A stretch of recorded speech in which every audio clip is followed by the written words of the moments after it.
Gente querida, feliz quarta-feira. Eu continuo aqui lutando com a minha voz depois do final de semana, friozinho, essa aragem muitas vezes, né? Acaba que a nossa saúde vai sendo afetada.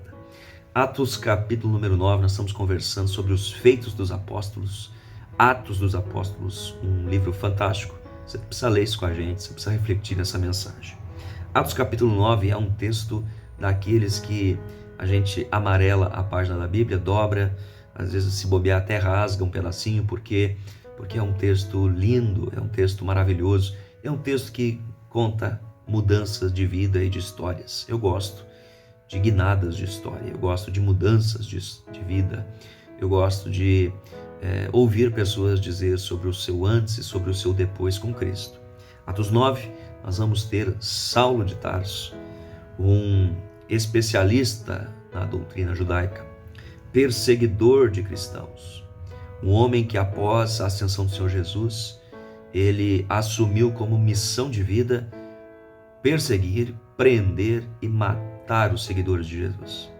Diz a Bíblia Sagrada que quando um dos diáconos, Estevão, foi preso pelo seu testemunho, Saulo dava aquela risadinha amarela nos bastidores enquanto Estevão era apedrejado. Esse era o coração de Saulo.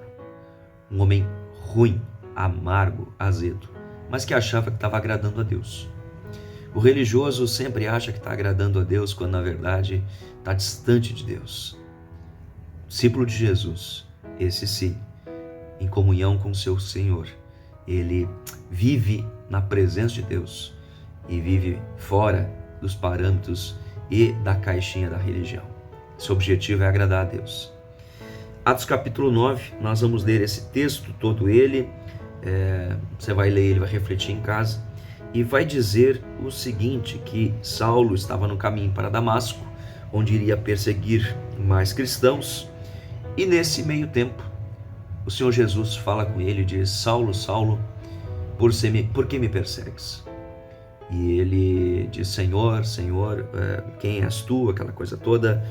E Jesus vai se revelar, vai dizer a ele que ele é o Cristo, ele é o Senhor Jesus. E você é aquele que me persegue, Saulo. Aí o que vai acontecer? O Saulo vai ficar cego por 3 dias. A Bíblia diz que ele fica literalmente cego, como se escamas tivessem fechado os olhos dele. Muito curioso isso, né? A história de Jonas diz que Jonas ficou 3 dias na barriga, no ventre de um peixe. Então foi vomitado e ele assumiu o seu chamado, assumiu sua missão. Jesus Cristo ficou morto, foi por 3 dias, ressuscitou no 3º dia e ascendeu aos céus e ressuscitou. Saulo está cego por 3 dias. Fique pensando nesses 3 dias o que passa na cabeça desse homem. É Deus falando com ele, ele fazendo uma visita interior sobre o seu coração. E nesses 3 dias de deserto, de cegueira, às vezes a gente é cego e fica cego, né? Mas às vezes a gente é cego por um período, por um curto espaço de tempo. Tem aqueles momentos na vida em que a gente não sabe onde é o norte e o sul. E daqui a pouco, Deus é tão bom que a gente acorda, que a gente desperta, passa aquela sensação ruim, passa aquele pensamento ruim, aquele sentimento ruim, e a gente tem os nossos olhos abertos e toma uma direção. É isso que acontece com Saulo. Ele se converte, sua mente, seu coração, num momento de deserto, de sofrimento, no momento em que ele perde o controle, no momento em que ele não é nada, ele inclusive tem que ser conduzido pela mão. Os maiores problemas da vida do coração humano são arrogância e prepotência. Ele achava que ele era muito, ele achava que ele era grande, ele achava que ele era insubstituível.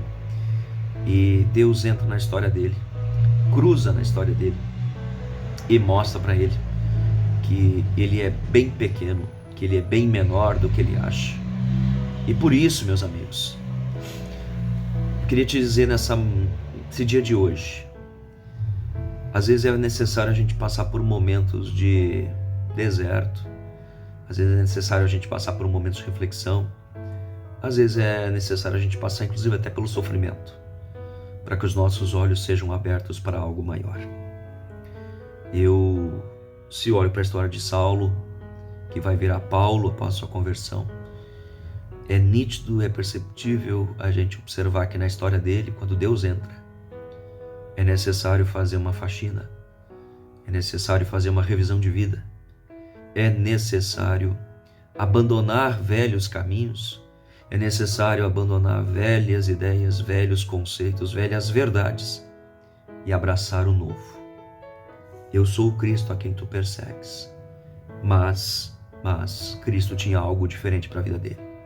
Saulo vira Paulo e é recebido pelos discípulos com medo, mas a presença de Deus faz dele um dos maiores nomes do Novo Testamento. Deus tem coisas grandiosas para a nossa vida, creia nisso. Mas enquanto nós não convertemos a nossa maneira de ser, ver, pensar e crer, dificilmente Deus poderá nos levar até onde Ele deseja que a gente chegue. Estude Atos capítulo número 9. Que Deus faça mudanças maiores na minha e na sua vida. Em nome dEle. Grande abraço.